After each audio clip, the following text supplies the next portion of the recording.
Hi, hello, welcome to True Crime Thursday. Tonight we're going to hear the story of the Reverend John David Terry. The Reverend John David Terry had a dream that a lot of us share. He was overwhelmed with the sense of having failed in his life. I'm sure we've all felt that before. So he wanted to assume a new identity. He wanted to run away and start over. Again, I'm sure most of us have felt that way. And he was consumed by this thought. Even as a pastor of a church, he was well known and well loved by everybody. But yet, he was not fulfilled in his life. So he was looking to make his dream a reality. He was an associate bishop, overseer of the Emmanuel Churches of Christ, and he was the pastor of the Emmanuel Church of Christ, Oneness Pentecostal in Nashville. So in 1987, he was ready to put his plan into action. His discontent with his own life was underscored when he learned that he would not be named Bishop Overseer of the Emmanuel Churches of Christ. So instead of just accepting defeat and moving on like any other person, he decided that he wanted to be a hero. He wanted to be a martyr for his people. His plan originally was to have James Mahaney, whose wife was a parishioner at his church, help him with a plot by staging some kind of hoax or some kind of robbery and have him come in and be the hero. Like, that sounds like a movie. Like, he wanted to stage a robbery. Like, what is his big deal with wanting to be a hero? But anyway, so Terry befriended Mahaney, which is his one of his parishioners' husband, and Mahaney, he was down and out. You know, he was in and out of jail, in and out of trouble. So Terry decided he would befriend him and counsel him and hire him as a handyman for the church. And he even paid Mahaney's rent. Like, what a great guy, right? Well, so he used this plot, he warmed his way into Mahaney's life and just made him feel like a friend. So, as I said earlier, he wasn't fulfilled with his life. So on June 15th, 1987, Terry and Mahaney were going to go on a fishing trip for a couple of days. Terry told the handyman, Mahaney, to gas up the car, and he gave him his credit card and keys to his car. And about a half hour after sending Mahaney to get gas, Terry said he was making phone calls when he heard a noise in the church. He testified that he went to investigate and found the ladder to the church's attic unfolded and the trap door open. Now, what we didn't know, or the police didn't know, was that several weeks before, Terry had secretly hid a duffel bag with a gun and some clothes in the attic.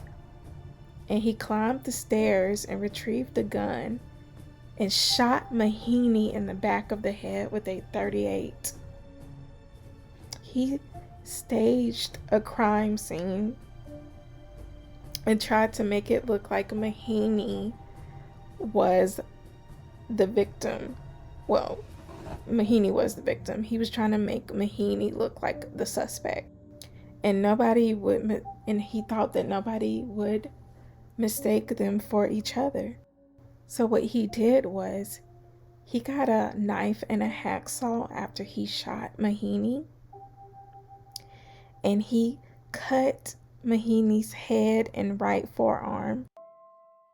He placed Mahaney's head and arm in one bag and the victim's clothes and the tools he used to dismember the body in another. He hid the clothing bag in a storage garage where his motorcycle was hidden, and then after picking up 2 cans of gasoline, he returned to the church and burned the church. He drove to Mahaney's boarding house after that and left his car a few blocks away. And he left like clues for the police, like a beer bottle, his credit cards, and Mahaney's fingerprint, which he used, like he got the fingerprint on the car using Mahaney's severed arm. Like, this guy was crazy. And he used a towel smeared with his own blood and some credit cards and Mahaney's fishing tackle. He took a cab to the shed and he drove his motorcycle to Lake Barkley near Dover, Tennessee, where he rented a boat and used it to dispose of the weighted bag of body parts. And after it was dark at the church, he went back to where Mahaney's body was and he cut off Mahaney's tattoos that he had. He cut off the tattoos that was on Mahaney's shoulders and he flushed it down the toilet. Like, how sick can you be? And he wrapped Mahaney's body in carpet and doused it in gasoline and set the fire. And then he fled to Memphis, Tennessee, which happens to be my hometown. And he checked into a hotel and then he went to a baseball game. Like, what? You just murdered somebody, burnt the church, and you're just going to go to a baseball game?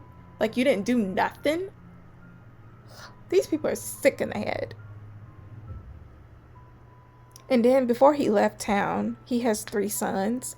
So he put $100 in each of their wallets and gave his wife instructions saying that she should pay some bills that normally he was responsible for. And his wife was the beneficiary of his $50,000 life insurance policy. Well, gee, thanks. Thanks for that. And his children were left on his $100,000 life insurance policy as well. He had taken out on his health. Now, the fire destroyed parts of the church and damaged Mahaney's bodies. Firefighters were able to extinguish the blaze before it fully consumed the corpse.